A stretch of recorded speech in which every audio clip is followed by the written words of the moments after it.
اعوذ باللہ من الشیطان الرجیم بسم اللہ الرحمن الرحیم فانتقمنا منہم فاغرقناہم فی الیم بانہم کذبوا بآیاتنا وکانوا عنہا غافلین وأورثنا القوم الذين كانوا يستضعفون مشارق الأرض ومغاربها التي باركنا فيها وتمت كلمة ربك الحسنى على بني إسرائيل بما صبروا ودمرنا ما كان يصنع فرعون وقومه وما كانوا يعرشون۔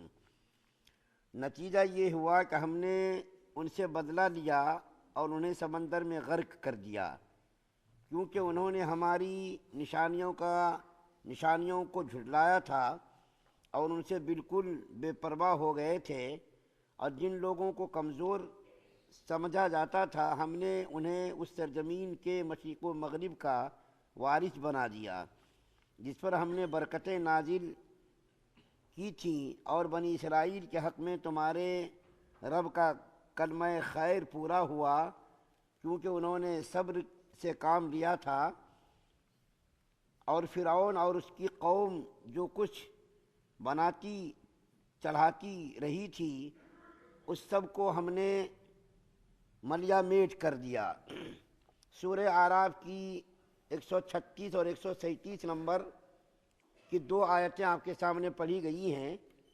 اس سے پہلے کی آیت میں نے ذکر کیا تھا کہ اللہ تعالیٰ نے فرعون کی ہدایت کے لیے موسیٰ علیہ السلام کے ذریعے بہت سارے معجزات دکھلائے، نشانیاں دکھلائیں۔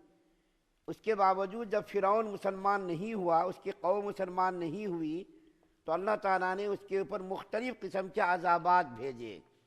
طوفان کا عذاب بھیجا، خون کا عذاب بھیجا، ٹڈیوں کا عذاب بھیجا، جوؤں کا عذاب بھیجا، اسی طریقے سے مینڈکوں کا عذاب بھیجا، اور دوسرے چیچک وغیرہ کے عذابات بھیجے۔ اس کے باوجود بھی اس کا دل اتنا سخت تھا، اس کے دل پر مہر لگی ہوئی تھی کہ وہ موسیٰ علیہ السلام کو جھٹلاتے ہی رہے اور بنی اسرائیل پر ظلم و زیادتی کرتے ہی رہے۔ تو اللہ تعالیٰ نے اس ظلم و زیادتی کو برداشت نہیں کیا۔ ایک بات یہاں پر عرض کر دینا ضروری ہے کہ علماء نے لکھا ہے کافروں کی حکومت تو اللہ تعالیٰ برداشت کر سکتے ہیں، کافروں کی حکومت اللہ کو برداشت ہے، ظالموں کی حکومت اللہ کو برداشت نہیں، چاہے وہ ظالم مسلمان ہی کیوں نہ ہو، اللہ اس کو برداشت نہیں کرتے۔ ابھی تھوڑے دنوں پہلے ہی تک رشیا نے مسلمانوں پر اتنا ظلم کیا کہ وہاں قرآن پڑھنا منع، اذان دینا منع، روزہ رکھنا منع، مساجد بنانا منع، اذان دینا منع، ہر قسم کی اسلامی عبادات پر رشیا نے پابندی لگا رکھی تھی۔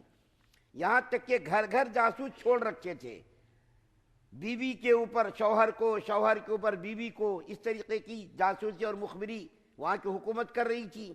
یہاں تک کہ بہت سارے مسلمانوں کو ریل پر بٹھا کر کے لے کر کے گئے اور بم سے اس ریل کو اڑا دیا۔ اذان اگر دیتے ہوئے کسی کو پکڑ لیا اس کی سزا پھانسی۔ قرآن پڑھتے ہوئے اگر کسی نے بتا دیا کہ فلاں گھر میں قرآن پڑھا جا رہا، فلاں جگہ اذان ہو رہی ہے، تو حکومت کی طرف سے فیصلہ تھا کہ اس کو پھانسی دے دیا جائے۔ بہت سارے مخبر لوگ تھے جنہوں نے جھوٹی خبریں دے کر کے مسلمانوں کو سزائیں دی اور ہلاک کیا۔ وہاں کے مسلمان جیالوں نے تہخانوں کے نیچے چھپ چھپ کر کے قرآن کو یاد کیا، قرآن کی حفاظت کی۔ پھر کیا ہوا 1991 میں رشیا ٹکڑے ہو گیا، 11 ریاستوں میں ٹکڑے ہو کر کے بکھر گیا۔ ہر زمانے میں اللہ کا یہ قانون اور ضابطہ رہا ہے۔ اس وقت چائنا میں ہو رہا، مسلمانوں کے داڑھی رکھنے پر پابندی ہے، مسجد بنانے پر پابندی ہے، روزہ بھی رکھنے پر پابندی ہے، بہت ساری اسلامی عبادتوں پر چائنا نے پابندی لگا رکھی ہے۔ اس کے ساتھ بھی اللہ کا یہی ہوگا اور انشاءاللہ ہونے والا ہے۔ امریکہ بھی بہت بڑا ظالم ہے، اس کا بھی حشر ہو چکا ہے تقریباً۔ مسلمانوں کے ساتھ بھی ایسا ہوا، مسلمانوں نے ظلم کیا۔ میں ایک تاریخی بات بتا کر کے اپنی بات کو مکمل کروں گا کہ علاؤالدین محمد شاہ خوارزم یہ اسلامی دنیا کا بہت ہی نامی گرامی بادشاہ گزرا ہے، خلیفہ گزرا ہے، محمد شاہ خوارزم۔ یہ اتنا بڑا حاکم تھا کہ ساری دنیا کے تہائی دنیا پر بادشاہت اور حکومت کرتا تھا، لیکن جب اس نے ظلم و زیادتی کی، تاتاریوں کے آدمیوں کے ساتھ ظلم کیا، ان کی داڑھیاں نوچ دی، اس کو قتل کرا دیا، اس کے ساتھ بہت ہی ظلم و زیادتی کی، تو اللہ تعالیٰ نے اس محمد شاہ خوارزم پر تاتاریوں کو مسلط کر دیا۔ یہ تاتاری برائے ناگہانی بن کر کے نازل ہوا، یہاں تک کہ یہ محمد شاہ خوارزم اتنی بڑی حکومت کا مالک جان بچانے کے لیے جزیروں میں، صحراؤں میں، جنگلوں میں مارا پھرا، اور اسی حال میں اس کا انتقال ہو گیا۔ موجودہ زمانے کا میں بتا رہا ہوں کہ دیکھیے مصر کے حاکم کے ساتھ کیا ہوا۔ حسنی مبارک اتنا بڑا ظالم، سب کو برداشت کرتا تھا، مسلمانوں کو برداشت نہیں کر سکتا تھا۔ ترکی میں کیا ہوا وہاں بھی آپ کو معلوم ہے، ترکی کے ساتھ جو پہلے بادشاہ گزرا ہے، بہت بڑا ظالم، اذان پر، نماز پر، ہر چیز پر اس نے پابندی لگا رکھی تھی۔ جمال عبد الناصر وغیرہ کا نام آپ نے سنا ہوگا، اس کے ساتھ بھی یہی ہوا، اس کا نام و نشان مٹ گیا۔ اور اس کے بعد پھر جو ہے لیبیا کا کرنل قذافی، یہ تھا تو مسلمانوں کا بظاہر حامی، لیکن اندر سے اسلام کا، مسلمانوں کا بہت بڑا مخالف تھا۔ اس کے ساتھ کیا ہوا یہ تو سب کو معلوم ہے، ہم لوگوں نے دیکھا اس کا حشر کیا ہوا۔ تو اللہ کا یہ ضابطہ رہا ہے، قانون رہا ہے کہ اللہ تعالیٰ ظالموں کی حکومت برداشت نہیں کرتا، چاہے وہ ظالم کوئی بھی ہو، مسلمان ہو کوئی بھی ہو۔ فرعون بھی ظالم تھا، اللہ نے اس کو بڑی مہلت دی، یہاں تک کہ علماء نے لکھا ہے 400 سال کی ان کی عمر تھی، 400 سال میں اس کے سر میں کبھی درد نہیں ہوا، کبھی پیٹ میں درد نہیں ہوا، کبھی بخار نہیں آیا، 400 سال میں۔ اس لیے ایک بہت بڑے بزرگ کہتے ہیں کہ اگر فرعون ایک وقت بھی بھوکا رہتا تو یہ خدائی کا دعویٰ نہ کرتا، اس کو کبھی بھوک سے سابقہ نہیں پڑا، کبھی بیماری سے سابقہ نہیں پڑا۔ 400 سال کی عمر ہوئی، 400 سال کی عمر میں کبھی بیمار نہیں پڑا، اس لیے اس نے جو ہے خدائی کا نعوذ باللہ دعویٰ کر دیا، انا ربکم الاعلی، میں سب سے بڑا رب ہوں، اور بتوں کو یہ چھوٹا رب بتایا کرتا تھا۔ جب ظلم و زیادتی انتہا کو پہنچ گئی، بنی اسرائیل کے ساتھ ظلم و زیادتی انتہا کو پہنچ گئی، اور موسیٰ علیہ السلام کو نبی بنا کر کے ان کی ہدایت کے لیے بھیجا، جب موسیٰ علیہ السلام کے معجزات کو، نشانیوں کو اس نے جو ہے بالکل نظر انداز کر دیا اور ظلم و زیادتی کو جاری رکھا، تو اللہ تعالیٰ نے ان کی حکومت کو، ان کو خود غرق کر دیا۔ کیونکہ اس کا پورا تفصیلی واقعہ دوسری صورتوں میں، سورہ شعراء میں ہے اور دوسری صورتوں میں ہے، آئے گا، اس لیے یہاں تفصیل نہیں بتاؤں گا۔ اللہ تعالیٰ نے فرعون کو غرق کر دیا، ان کے پورے لشکر کو غرق کر دیا اور ان کا نام و نشان مٹا دیا۔ اتنی ذلت کے ساتھ، اتنی جو ہے ذلت کے ساتھ ان کو موت آئی کہ موسیٰ جب یہ مرنے لگا تو حضرت جبریل علیہ السلام نے آ کر کے ان کے منہ پر کیچڑ مار دیا، تاکہ یہ کہیں کمبخت اتنا بڑا ظالم بادشاہ کلمہ نہ پڑھ لے اور اللہ تعالیٰ کی رحمت کو جوش نہ آ جائے۔ تو اتنی بری موت یہ مرا کہ اس کا نام و نشان مٹ گیا۔ یہاں تک کہ لکھا ہے کتاب کے اندر، میں نے پڑھا کہ جتنے فرعونی آدمی سمندر کے اندر غرق ہوئے تھے، سارے لاشوں کو پرندوں نے، چیلوں نے، کووں نے نوچ کر کے کھایا، لیکن یہ اتنا بڑا منحوس آدمی تھا کہ اس کی لاش کو کسی پرندے نے چھوا تک نہیں، اور اس کی لاش آج بھی مصر کے میوزیم میں اس کی لاش موجود ہے۔ اس کی لاش ابھی تھوڑے دنوں پہلے فرانس گئی تھی، وہاں کی حکومت نے ان کو سیلوٹ کیا، وہاں کے حکومت، جب یہ فرانس ان کی لاش کو لے جایا گیا تو ان کو سیلوٹ کیا گیا۔ ابھی بھی ان کی لاش مصر کے میوزیم میں اللہ تعالیٰ نے لوگوں کی عبرت کے لیے رکھا ہوا ہے، تاکہ آنے والی نسلوں کو معلوم ہو یہ اتنا بڑا ظالم تھا کہ اس کی لاش کو چرندوں نے، پرندوں نے بھی نہیں کھایا، اور اس کی لاش پوری محفوظ ہے، آج بھی مصر کے اندر محفوظ۔ بہت سارے لوگوں نے دیکھا اس کو، اس کا ویڈیو جاری کیا، اس کی لاش موجود ہے، اتنی لمبی چوڑی لاش۔ تو اللہ تعالیٰ نے اس کا عبرتناک یہ کیا انجام۔ اور آخری آیت میں اللہ تعالیٰ فرما رہے ہیں کہ بنی اسرائیل کو یہ لوگ کمزور سمجھتے تھے، بالکل گھٹیا سمجھتے تھے، کچھ بھی جو ان کی اہمیت نہیں تھی بنی اسرائیل کی۔ فرعون اس کو بالکل کمزور سمجھتا تھا، اس کی قوم ان کو کمزور سمجھتی تھی۔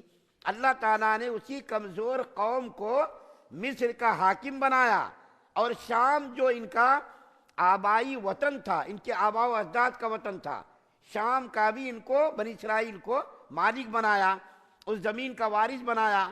اس کی وجہ یہ بتائی گئی اس آیت کریمہ کے اندر جو 137 نمبر کی پڑھی گئی ہے، اس کی وجہ یہ بتائی گئی کہ موسیٰ علیہ السلام نے بنی اسرائیل کو تلقین کی تھی سے مدد مانگو، صبر کرو، استقامت کے ساتھ تم دین پر قائم رہو تو اللہ تعالیٰ تم کو اس زمین کا وارث بنائے گا۔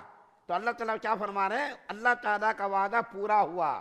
اللہ نے جو موسیٰ علیہ السلام سے وعدہ کرایا تھا بنی اسرائیل سے، اس وعدے کو اللہ تعالیٰ نے پورا کیا، اور بنی اسرائیل تھوڑے دنوں تک ہی، زیادہ دنوں تک نہیں، بہت بدبخت قوم ہے نا یہ، آگے اس کا ذکر کروں گا میں، بہت کم وقت نادائی خبیث ترین قوم ہے یہ، تو میں بتاؤں آگے اس کی بدماشی کا آگے ذکر آ رہا کہ تھوڑے دنوں تک انہوں نے صبر کیا، تو صبر کرنے کی بنیاد پر اللہ تعالیٰ نے مصر کی سرزمین کا، شام کی سرزمین کا ان کو مالک اور حاکم بنایا۔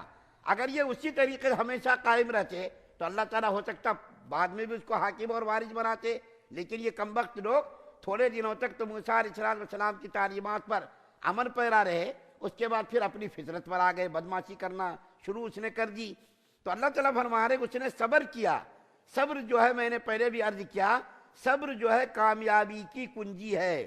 آدمی کو گڑبڑ نہیں کرنا چاہیے، جلدی نہیں کرنی چاہیے، صبر کرنا چاہیے۔ مسلمانوں کے لیے ان آیات میں بہت ہی بڑا سبق ہے کہ دیکھو مسلمانوں، جب بنی اسرائیل نے صبر کیا اور موسیٰ علیہ السلام کی بات پر جو عمل کیا، کہ اس نے صبر کیا اور موسیٰ علیہ السلام کی تعلیمات پر عمل کیا، تو اللہ تعالیٰ نے ان کو مصر کا اور شام کے علاقوں کا وارث بنایا۔ تم بھی مسلمانوں صبر کرو، تمہارا بھی انجام انشاءاللہ بہتر ہوگا، خراب نہیں ہوگا، اچھا انجام ہوگا۔ تم بھی صبر کرو۔ مسلمانوں کے لیے دو ہی راستے ہیں۔ ایک راستہ تو یہ ہے، علماء نے لکھا، حضرت تھانوی رحمۃ اللہ علیہ فرماتے ہیں، ایک راستہ تو یہ ہے کہ طاقت ہے تو دشمن سے مقابلہ کرو، اور اگر طاقت نہیں ہے تو صبر کرو۔ حضور صلی اللہ علیہ وسلم کی زندگی میں یہ دونوں چیزیں پائی جاتی ہیں۔ 13 سال تک نبی کریم صلی اللہ علیہ وسلم نے مکی زندگی میں صبر کیا، اور جب مدنی زندگی شروع ہوئی اور اللہ تعالیٰ نے نبی کریم صلی اللہ علیہ وسلم کو اور مسلمانوں کو طاقت دی، تو پھر مسلمانوں نے اور نبی کریم صلی اللہ علیہ وسلم نے جہاد کیا۔ تو دو ہی راستے ہیں۔ ایک راستہ تو یہ، اگر طاقت نہیں ہے تو صبر کرنا، اللہ سے مدد مانگنا، تقوی والی زندگی گزارنا، اور اگر طاقت ہے تو پھر مقابلہ کرنا۔ تو مسلمانوں کے پاس تو طاقت ہے ہی نہیں سوائے صبر کے۔ صبر کریں مسلمان، تقوی والی زندگی گزارے مسلمان، اللہ سے لو لگائیں، اللہ سے تعلق قائم کریں، اسلامی تعلیمات پر حد الامکان عمل کرنے کی کوشش کریں، تو انشاءاللہ اس صبر کی بنیاد پر زمین کا اللہ تعالیٰ پھر سے وارث بنائیں گے، وہی ترقی، وہی عروج، اور پھر وہی جو ہے شان و شوکت اللہ تعالیٰ عطا فرمائیں گے۔ اللہ سے دعا ہے اللہ ہم سب کو سننے سے زیادہ عمل کی توفیق عطا فرمائے۔ سبحان اللہ و بحمدہ، سبحانک اللہم و بحمدک۔